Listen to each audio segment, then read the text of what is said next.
not a founder slash fathering car, and today it's about rain, because we have the highest, longest traffic jam of this year now in the Netherlands, over 750 kilometers of traffic jam, and the reason is rain. So you hear the rain, and it has resulted to 2 big accidents, but especially the most important thing is that people are so afraid of the rain. So what does it imply? They think rain will offer limited sight and perhaps a little bit less traction, and therefore we're going to drive extremely slow. And that's something we can learn as a father, as a founder, as a businessman, as a male. Don't be afraid. Rain is here to teach us something. It will divide the boys from the men. I can drive very good speed also in the rain. I can drive a good speed even on slippery conditions. And why is that? Because I know how to handle myself in a car. This should also be applicable to life. It is applicable to life. Also as a father. This is something that you have to teach your sons. Teach your daughters as well. The thing is, fear is really something that is detrimental. And why? Fear can be beneficial if it protects you against something, and you might say, oh well, there were 2 big accidents and I'm glad that I was not in one of them because I drove like I was in reverse. You could say that, but there can be in dry weather also these big accidents, and then no one thinks like that. So you should divide one thing from the other. In the Netherlands we can drive legally 100 kilometers an hour on the highway, so it's not a big speed to begin with, even in rain. And rain will tell you that you're one alive. Also when I do dog walking, you go outside and rain or there's cold or whatever, it's something that you should cherish, because it will tell you you're alive, and it will also enjoy it more when you go back into your house in a warm, dry place. So rain is not a bad thing. And if you think that if there is some possibility that you then should just stop, you will also not be an entrepreneur. Because to be an entrepreneur or to be an investor or whatever, you should have a vision that you go counterclockwise. So if everyone is going to the right, you, the entrepreneur, is going to the left. And also as an investor, this is a good thing. And why is that? Because if you were going to the right, you could be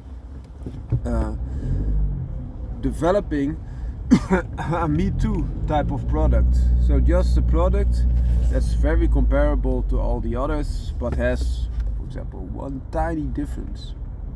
So it's hard to differentiate. Whereas if you're moving counterclockwise, you might fail.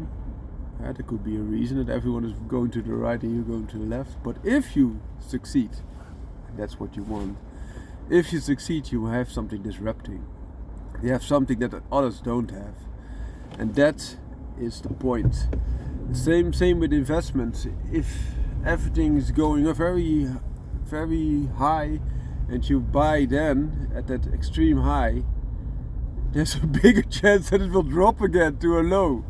So if everyone is seeing these highs, oftentimes they buy the high, and when it goes wrong, they sell the low. But you should do it a different way. You should buy the low and sell the high. And why is that?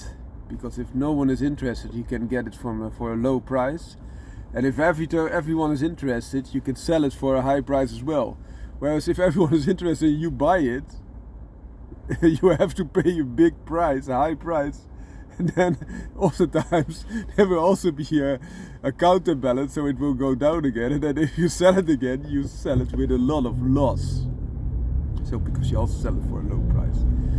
And the same also with your children. If you teach them that the job needs to be done You need to be reliable and dependable.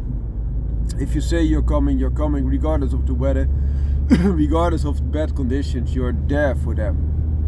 And that is what you teach by your example. And that's also what they will then apply to their life and ethic and working ethics as well. Another thing is that if you teach them to be like that and not like everyone around them, they will be harder to be manipulated. So oftentimes media or something else can give you a certain direction. And why is that? Of course they can give you insights, because you cannot know everything yourself, and therefore media can be a very good source of additional insights. But the drawback is that oftentimes media are filtered, so they only display a part that fits in a certain narrative. And why is that? Because media get money oftentimes from the state, so they are like state media. And then if they are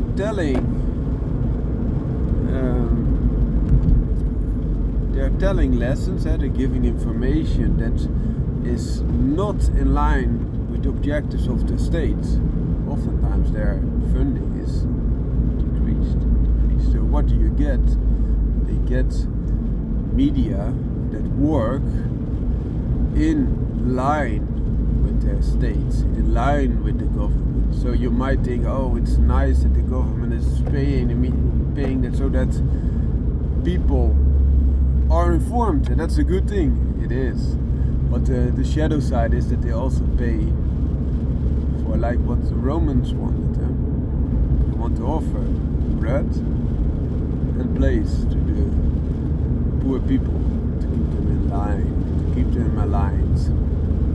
And that's what's going on as well. So they want you to be inside a specific space and not looking outside.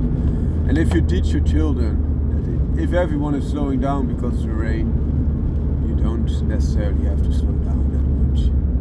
You can depend upon your car. If you have your car well maintained, you have good driving skills. Also teach them to drive under hard conditions. Give them an education that they can get out of a slipping situation, restore the balance in their car, know how to brake, know how to outmaneuver so that they can prevent accidents, know their car, know their own skills, know the different drive lines and how they react under stress. Those are very important lessons to learn. That's in traffic, but it's also in life and business and being a good person altogether. So I wanted to show you this part. I'll also show you what's happening outside again. Outside, see the tiny bits of rain and see what it does with the environment, does with all those people that are afraid of those tiny little bits of rain. And that's what I was talking about. Have a great day.